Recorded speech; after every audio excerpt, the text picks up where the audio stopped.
Hello, Gender Networks. I'm so sorry I can't be with you. I am currently in Manchester, running a workshop on female leadership. I would love to be there with you drinking wine in the sunshine instead, but needs must. So I'm just going to bring you all the news from the last few months. I'm going to be honest with you, I did search high and low for the fun stuff. Well, you see, it's not great. But we do have some fantastic reports to start us off. So first up, PwC did their Women in Work Index 2023. Some key things that came out of this for me: closing the gender pay gap has slowed. We'll talk about that more later as well. But it hasn't just slowed in the UK, it's kind of slowing globally. So we're now looking another 50 odd years until we make parity, which I feel like I've just been saying that for a really, really, really long time. But yeah, it's definitely slowed down. And the number one reason, according to this report from PwC, is what's called the motherhood penalty. So what they see is that when women come back to work after having babies, the pace of their career slows and the amount of money that they are taking home declines. Lots of possible reasons for that. So we know that if you offer good, flexible work to mothers in your organization, the chances are they're not going to leave, which means if you don't move around as much, you don't get as many promotions, you don't get as many pay rises. But also, I think, still a level of discrimination against mothers in the workplace. So still some beliefs around how hard they're working, how much they deserve, etc., etc.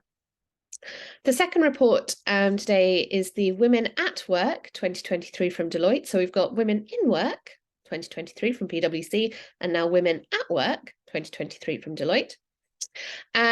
So this report last year actually was quite depressing in terms of the rate of burnout for women, the levels of stress women were feeling.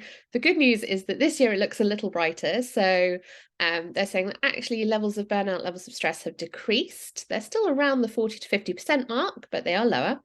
And the other key issue they've seen is the number of women who've left their jobs in the past year. Now, we've seen lots of reports about there being a kind of exodus of women leaving roles. Deloitte are echoing that. And they say the key reason for that is flexibility. So the number one reason women gave for leaving their job is a lack of flexibility. Which is very interesting when you look at the number of organizations at the moment who are talking about kind of going back on hybrid working or getting people back into the office full time. I wonder what that is going to do for their retention rates for women. Third article today comes from the World Economic Forum, and this says why equity-based solutions are important for women in the workplace. I thought this was an interesting one to throw in case you're not sure of the difference between equity and equality. Equality is everybody getting an equal amount. Equity is saying, what do we need to do to ensure that everyone is starting from the same place? So understanding that some people might need some more help, more support to get to the same place so they can have an equal chance at everything. That's what equity is. And so this report looks at some of the organizations that are putting actions and solutions in place to actually bring equity to the women in their organization. So if you're looking for ideas of what your organization could be doing to support women coming into work and all the way through, some good ideas in here. Next one comes from a survey which looked at well-being in the workplace, particularly in hybrid workplaces. And what they found was that women's well-being suffers more than men's in a hybrid working world. I'm sure this will come as no surprise to any of you whatsoever. I was actually on a call the other day with a woman. We were setting up a meeting. She was like, oh, I can't do in person that day because I'm working from home and I don't have any childcare. And for me, this really shows the problem with what we expect from hybrid work. So when men are working from home, they are still working from home. When women are working from home, there's a sort of expectation that that also means that somehow they can do two jobs at once, only get paid for one of them, and look after a child while also doing their full-time job. Speaks masses about the childcare problem that we have in this country, but also just about the expectations for women, and no wonder then that's impacting on their well-being. Possibly one of the more depressing stories today. 8 out of 10 firms pay men more than women. So this is BBC reporting on this year's gender pay gap. So we found the UK gender pay gap is stuck at 9.4%, which is where it's been basically since 2018. So nothing has changed there. every single industry in this country pays men more than women. Every industry. It is not an industry-specific problem, every single industry.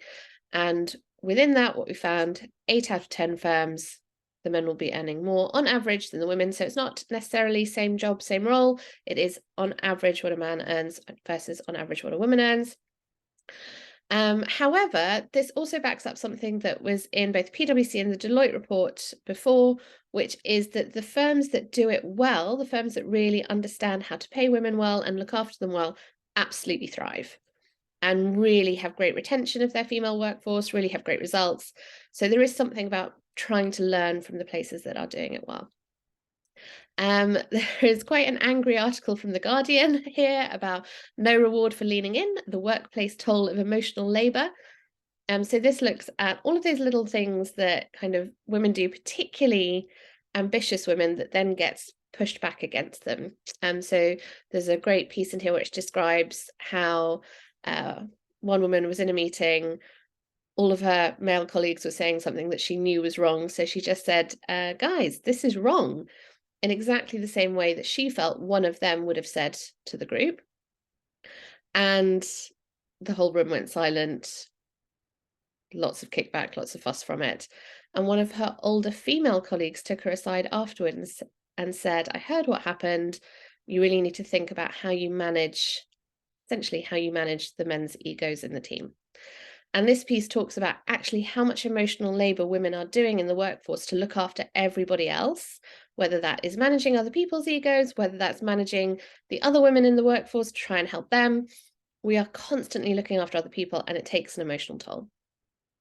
And then feeding into this, an article from Stylist magazine, which showed that almost 90% of women feel they're penalised because of their achievements at work. So actually, the more ambitious we become, the more we achieve, the more people do not like us. This is an old story, we've seen it before, but it's just sad that it's still happening for young women today.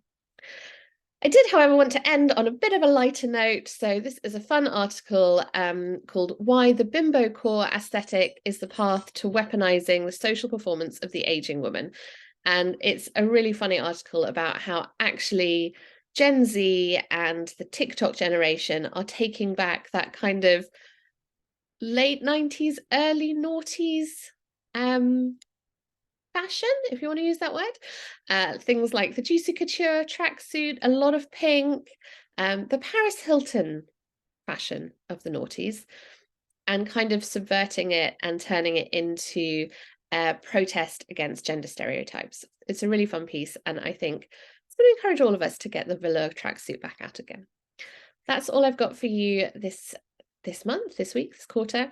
I hope it's interesting, and there's lots of really useful ideas and thoughts in there. So the team will send them all around. Let me know if you've got any questions, and hopefully I will see you at the next Gender Networks. Enjoy the wine.